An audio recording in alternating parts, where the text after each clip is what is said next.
Today we'll be making a small batch of cinnamon rolls. This recipe gives you 6 fluffy, flavorful rolls, and I'll show you 2 different toppings that you can put on them. This recipe is great if you have a small family, maybe you want to give a few away, or maybe you're like me and you have a hard time controlling yourself around sweets, so the fewer you make, the less you can eat. Alright, let's get into this. We're going to start by making a Tangzhong, excuse the pronunciation.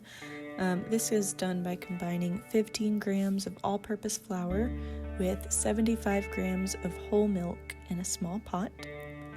We will put this on medium heat, and I like to start with a whisk at the beginning to make sure that the flour is fully incorporated and dissolved into the milk. And then after about a minute, I like to switch to a silicone spatula.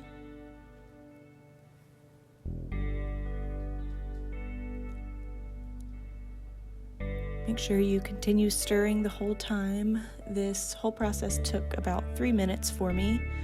It'll begin to steam, which is what we want. And you'll see that once it starts to thicken, it happens pretty quickly. And our end goal is about the consistency of mashed potatoes.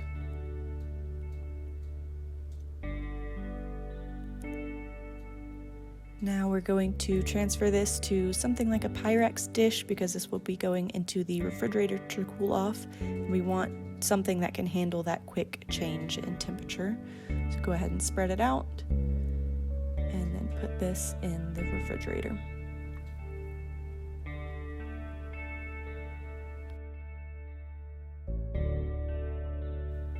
Now we're going to begin working on our dough. So start by adding 100 grams of whole milk into a small pot. Alternatively, you could warm up the milk in a microwave. I just prefer to do it this way. So again, we'll put it on medium heat. Check the temperature after a few minutes, and we want this somewhere around 130 degrees. Go ahead and take it off of the heat and then transfer the milk into a new bowl.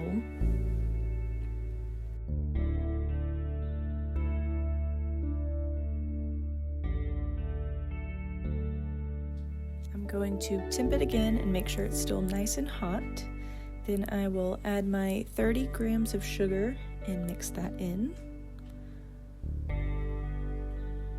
And now when I temp it, I'm looking to see if it has cooled off enough to add my Active Dry Yeast. You'll need to verify the instructions on your yeast, but mine needs to be bloomed between 100 and 110 degrees Fahrenheit. So this temp is good for me. If your mixture is below that range, you can put it back on the stovetop or back in the microwave to warm it up. Or if it is too hot, you'll just need to give it a little bit more time to cool off. After about 5 minutes, it should be nice and frothy. Now we'll combine all of our dough ingredients, which includes 1 egg, our chilled Tangzhong, 280 grams of all-purpose flour, half a teaspoon of salt, and the yeast mixture. You can set that aside, and then in a different bowl, you will need 50 grams of room temperature butter. If you're like me and you did not set out enough butter and you have to use cold butter, just make sure that you shave off small chunks at a time and it will work out just fine.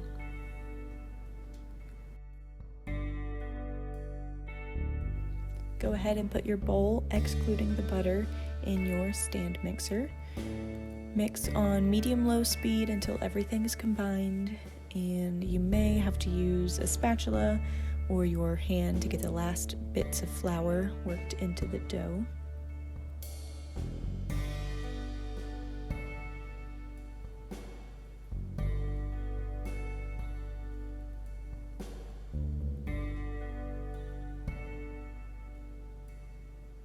Once it is all combined, continue mixing on speed 2 for 4 minutes.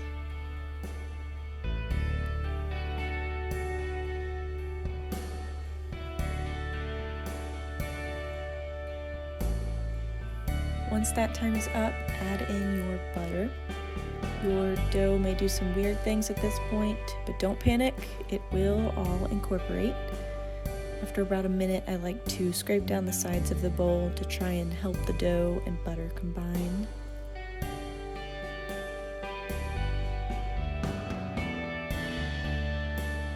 Once it has done so, continue mixing your dough on speed 2 for about 8 minutes.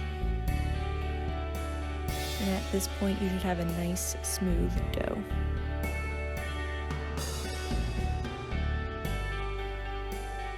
Go ahead and grab a new bowl, coat it in a little bit of oil. I use avocado oil.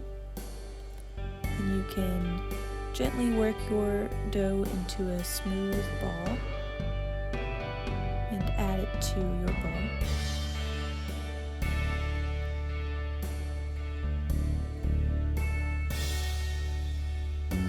Then you will cover this and let it rest for about an hour in a warm place. Or if your house is a little on the cooler side, you can wrap it in a blanket to give it some more heat. While our dough is rising, we're going to make our filling. In a small bowl, combine 60 grams of room temperature butter, 60 grams of dark or light brown sugar, and 5 or 6 grams of cinnamon.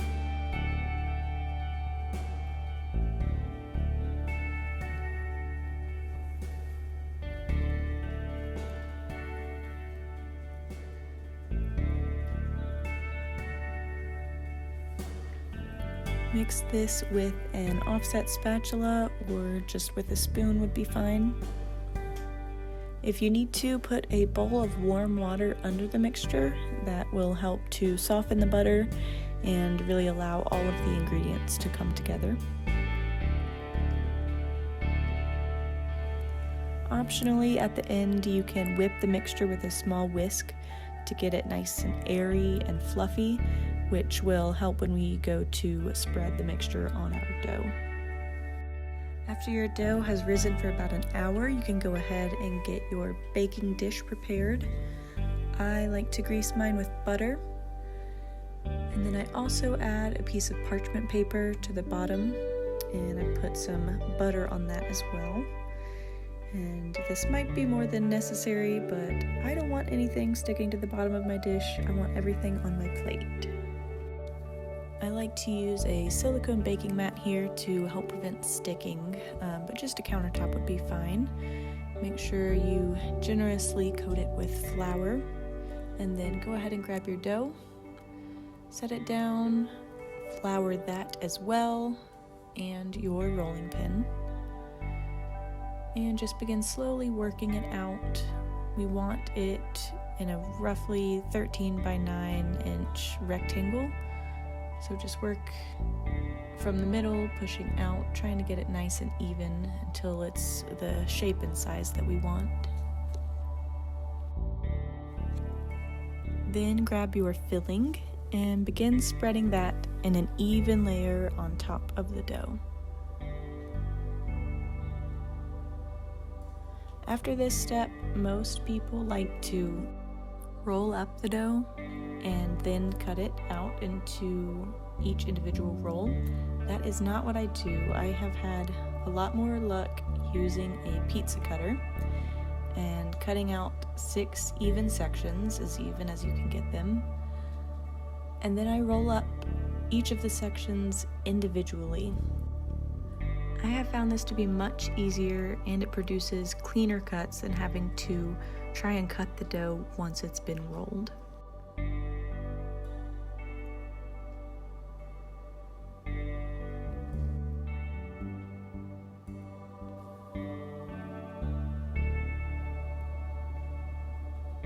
Then we'll be transferring each of these into our greased dish.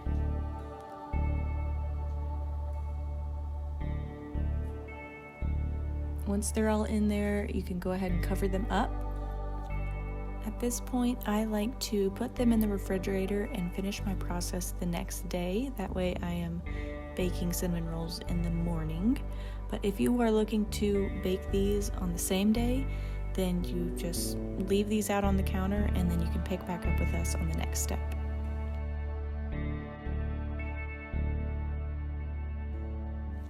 This is what your rolls will look like the next morning.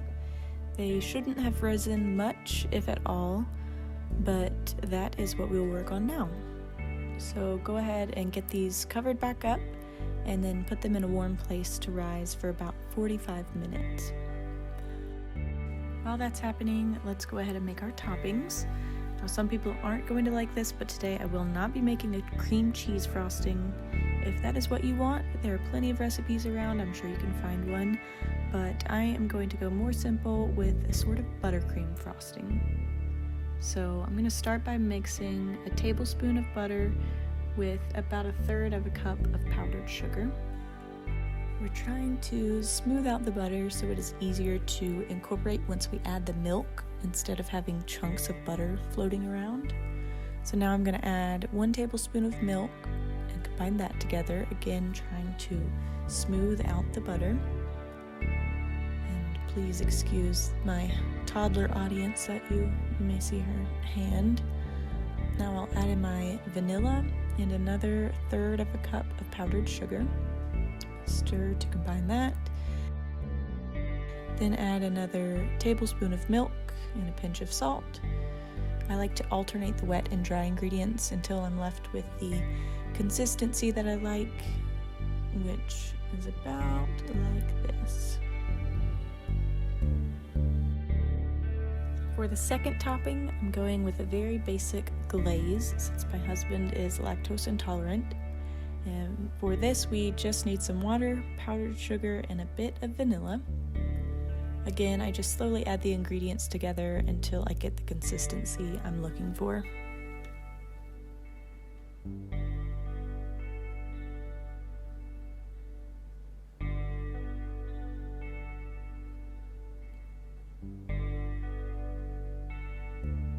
Excuse the cat in the background.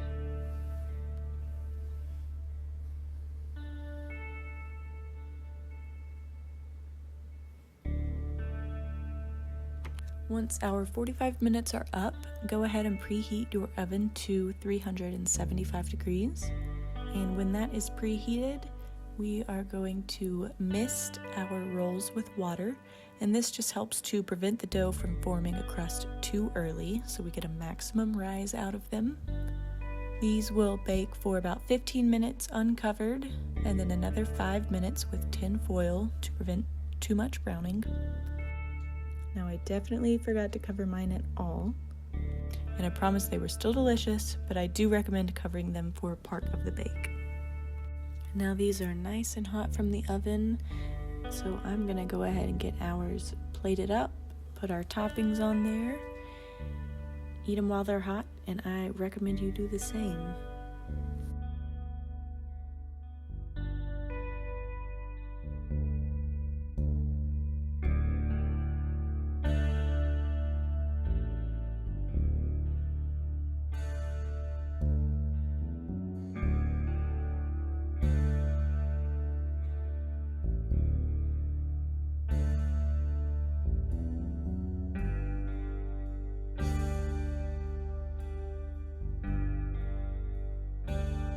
I hope you found this video helpful. Thanks for watching.